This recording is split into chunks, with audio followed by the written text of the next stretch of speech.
വിശുദ്ധ മർക്കോസ് എഴുതിയ സുവിശേഷം. ആമുഖം. വിശുദ്ധ മർക്കോസ് AD 65-നും 70-നും ഇടയ്ക്ക് റോമിൽ വെച്ച് ഈ സുവിശേഷം എഴുതിയെന്നാണ് പരമ്പരാഗതമായ വിശ്വാസം. വിശുദ്ധ ഗ്രന്ഥത്തിൽ തന്നെയുള്ള സൂചനകളിൽ നിന്ന് അദ്ദേഹം ബാർണബാസിൻ്റെ പിതൃസഹോദരപുത്രനും പൗലോസിൻ്റെ ആദ്യത്തെ സുവിശേഷ പ്രഘോഷണ യാത്രയിൽ സഹായിയും പൗലോസിനോടുകൂടെ കാരാഗ്രഹവാസം അനുഭവിച്ചവനും പൗലോസിൻ്റെയും പത്രോസിൻ്റെയും സഹായികളിൽ ഒരുവനും ആയിരുന്നു എന്ന് കാണാം. പലസ്തീനക്കാരല്ലാത്ത വിജാതീയ ക്രിസ്ത്യാനികൾക്ക് വേണ്ടിയാണ് ഈ സുവിശേഷം എഴുതപ്പെട്ടത്. വിജാതീയരെ പ്രത്യേകം ഉദ്ദേശിച്ചുള്ള വിശദീകരണങ്ങൾ ഈ വസ്തുത സൂചിപ്പിക്കുന്നു. മർക്കോസിൻ്റേതായ ഒരു പ്രത്യേക പ്രതിപാദന രീതിയിലാണ് ഈ സുവിശേഷത്തിൻ്റെ രചന.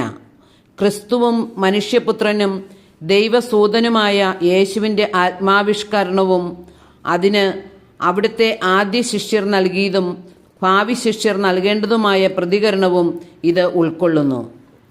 ദൈവപുത്രനായ യേശു ക്രിസ്തുവിൻ്റെ സുവിശേഷം എന്ന ആദ്യ വാക്യം തന്നെ ഈ സുവിശേഷത്തിൻ്റെ രത്നച്ചുരുക്കമാണെന്ന് പറയാം. സുവിശേഷത്തിൻ്റെ പ്രാരംഭത്തിൽ സ്നാപക യോഹന്നാൻ്റെ ശുശ്രൂഷ, യേശുവിൻ്റെ ജ്ഞാനസ്നാനം, പ്രലോഭനങ്ങൾ, ഗലീലിയയ്ക്കുള്ള തിരിച്ചുവരവ് എന്നീ കാര്യങ്ങൾ സംക്ഷിപ്തമായി വിവരിക്കുന്നു. ആദ്യ ഭാഗത്തെ മുഖ്യപ്രമേയം ക്രിസ്തുവും മനുഷ്യപുത്രനും ദൈവപുത്രനുമാണ് യേശു എന്ന ആദിമസഭയുടെ വിശ്വാസത്തിൻ്റെ ക്രമപ്രവൃത്തമായ ആവിഷ്കരണമാണ്. യേശു ആരാണ് എന്ന ചോദ്യമാണ് ഈ ഭാഗത്ത് ആവർത്തിച്ച് ഉന്നയിക്കപ്പെടുന്നത്. പ്രബോധനങ്ങൾ, രോഗശാന്തി, ഭൂതോച്ചാടനങ്ങൾ തുടങ്ങിയവയിലൂടെ താൻ ദൈവപുത്രനാണെന്നും തന്നിലൂടെ ദൈവരാജ്യം ആഗതമായിരിക്കുന്നുവെന്നും യേശു വ്യക്തമാക്കുന്നു. പക്ഷേ യഹൂദർക്കോ ശിഷ്യർക്കു പോലുമോ ക്രിസ്തു രഹസ്യം പൂർണ്ണമായും വെളിവാകുന്നില്ല. എങ്കിലും തൻ്റെ ശുശ്രൂഷയിലൂടെ താൻ ആരാണെന്ന് ഗ്രഹിക്കാനും അത് പരസ്യമായി പ്രഖ്യാപിക്കാനും യേശു ശിഷ്യരെ ഒരുക്കുന്നുണ്ട്.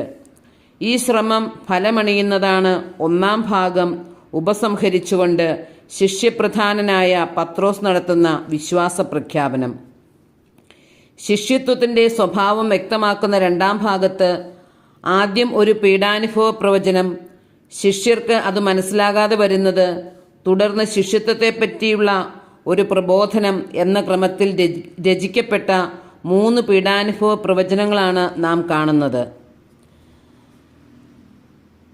11-12 അധ്യായങ്ങളിൽ യേശുവിൻ്റെ ജെറുസലേം പ്രവേശനം, അവിടെ നിർവഹിച്ച കാര്യങ്ങൾ, യഹൂദരുമായുള്ള സംവാദങ്ങൾ എന്നിവയാണ് പ്രതിപാദ്യം.